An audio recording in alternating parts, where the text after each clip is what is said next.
Hello everyone, welcome back to my channel. আশা করি সবাই খুব ভালো আছেন। তো চলে এসেছি আরেকটা রান্না নিয়ে।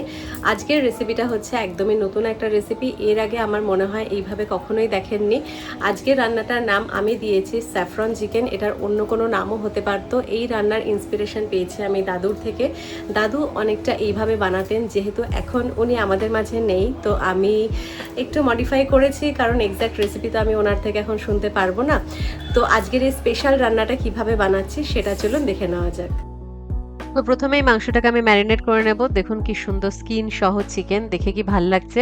তো প্রথমে আমি দিয়ে দিলাম পরিমাণ মতো নুন, আর দিয়ে দিচ্ছি একটা লেবুর রস। এবার আমি দিয়ে দিচ্ছি গোলমরিচ গুঁড়ো, মোটামুটি 1 থেকে 2 চামচ মতো গোলমরিচ গুঁড়ো লাগবে। আর এটা হচ্ছে গোটা জিরা, গোটা ধনে, শুকনো খোলায় একটু ড্রাই রোস্ট করে নিয়ে গুঁড়ো করা। তো সেখান থেকে আমি মোটামুটি 2 চামচ দিয়ে দিচ্ছি। এবার ভালো করে চিকেনটাকে ম্যারিনেট করে নিতে হবে, আর ম্যারিনেট করে মোটামুটি 1 থেকে 1.5 ঘন্টা কিন্তু রেখে দিতে হবে ঢাকা দিয়ে। তারপরে আমরা রান্নাটা শুরু করব। তো এই যে চিকেনটাকে খুব ভালো করে আমি ম্যারিনেট করে নিচ্ছি। এবার একটা মশলা তৈরি করে নেব। তার জন্য নিয়ে নিয়েছি সামরিচ, গোলমরিচ, গোটা ধনে, দিয়ে দিচ্ছি একটু শুকনো লঙ্কা, গোটা গরম মশলা, আর দিয়ে দিচ্ছি একটু জিরে। আর এখানে একটু গরম জলের মধ্যে আমি স্যাফরনটাকে দিয়ে দিলাম। তো এটাই হচ্ছে আজকের রান্নার প্রধান উপকরণ। এবার আমি মশলাটা তৈরি করে নেব। তো মশলাগুলোকে আমি ড্রাই রোস্ট করে নিচ্ছি। একটু দিয়ে দেব পরিমাণ মতো নুন। এবার মশলাটা কালারটা চেঞ্জ হয়ে গেলে আমি নামিয়ে নিয়ে এটা হামানদিস্তার মধ্যে দিয়ে দিচ্ছি। এবার এটা গুঁড়ো করে নিলেই আমাদের আজকের রান্নার জন্য মশলাটা তৈরি হয়ে যাবে। আর এই রান্নায় পেঁয়াজটা একটু বেশি দিতে হবে, মোটামুটি 4 থেকে 5টা পেঁয়াজ লাগবে। আমার মাংসের পরিমাণ মোটামুটি 1.5 কিলো, 1 কিলো 600 মতো। তো 5টা পেঁয়াজ আমি দিয়েছি একটু বড় বড়। আর এই যে রয়েছে 8 থেকে 10 কোয়া রসুন আর কিছুটা আদাটাও আমি এরকম ভাবে কুচিয়ে নিলাম। এবার কড়াইতে দিয়ে দিচ্ছি পরিমাণ মতো সর্ষের তেল, দিয়ে চিকেনের পিসগুলোকে ভেজে তুলে নিতে হবে এপিট ওপিট করে। তো দিয়ে দিচ্ছি চিকেনের পিসগুলো।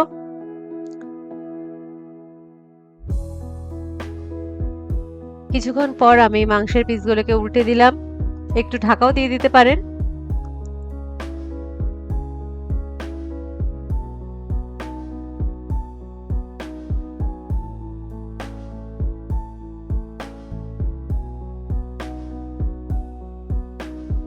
তো এই যে ভাজা হয়ে গেছে, এবার আমি এটা নামিয়ে নেব। এবার বাকি যে চিকেনের পিসগুলো রয়েছে সেগুলোকেও আমি একইভাবে ভেজে তুলে নেব।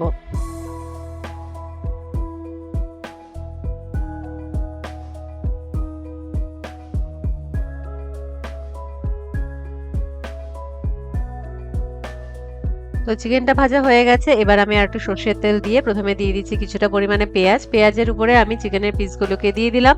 দিয়ে এবার বাকি পেঁয়াজটা উপর থেকে দিয়ে দিতে হবে। পেঁয়াজ ভাজার কোনো দরকার নেই, সব একসাথে দিয়েই রান্নাটা হবে। এবার আমি দিয়ে দিচ্ছি রসুনটা একটু থেতো করে নিয়েছিলাম। এবার দিয়ে দিচ্ছি আদা। এবার আমার গাছের কারি পাতা দিয়ে দিলাম, কিছুটা কারি পাতা। এখানে এই যে মশলাটা তৈরি করে নিয়েছিলাম তার মধ্যে একটু জল দিয়ে দিচ্ছি, একটু দিয়ে দিচ্ছি হলুদ গুঁড়ো। এটা একটু জলের সাথে মিশিয়ে নিয়ে সেটাও চিকেনের মধ্যে আমি দিয়ে দিচ্ছি। এবার কিছুক্ষণ ঢাকা দিয়ে রাখতে হবে, পেঁয়াজ থেকে জল বেরোবে, চিকেনটা এমনি সিদ্ধ হয়ে যাবে। তো কিছুক্ষণ পর ঢাকনাটা খুলে দিয়ে আমি একটু নাড়াচাড়া করে নিচ্ছি। রান্নাটা একদম অন্যরকম, তাই না? আশা করি এটা আপনারা প্রথমবার দেখছেন এইভাবে। তো এই যে কিছুক্ষণ পর আমি আবারও একটু নাড়াচাড়া করে দিচ্ছি, দিয়ে দিচ্ছি পরিমাণ মতো নুন। এবার আমি 2টো টমেটোর পেস্ট করে নিয়েছিলাম, সেই টমেটো পেস্টটা দিয়ে দিলাম।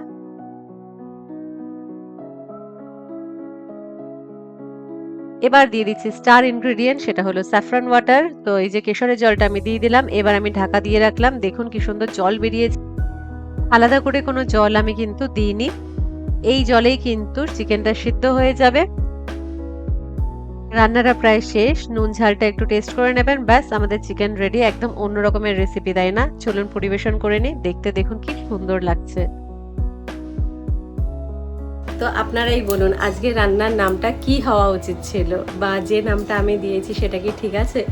আজকে রান্নাটা কিন্তু দারুণ হয়েছিল, দুর্দান্ত এক কথায়। আর খেতে তো দারুণ হয়েছিল, মানে আমার মনে হয় যে এটা রুটি বা পরোটার সাথে তো ভালোই লাগবে, সেটা তো নো ডাউট ভালো লাগবে। আর আরেকভাবে খাওয়া যায়, একতলা ভাতের মাঝখানে হচ্ছে একটা চিকেন আর একটু গ্রেভি, ব্যাস ওটা দিয়ে কিন্তু পুরো ভাতটা মাখা হয়ে যাবে আর নিমেষে শেষ হয়ে যাবে।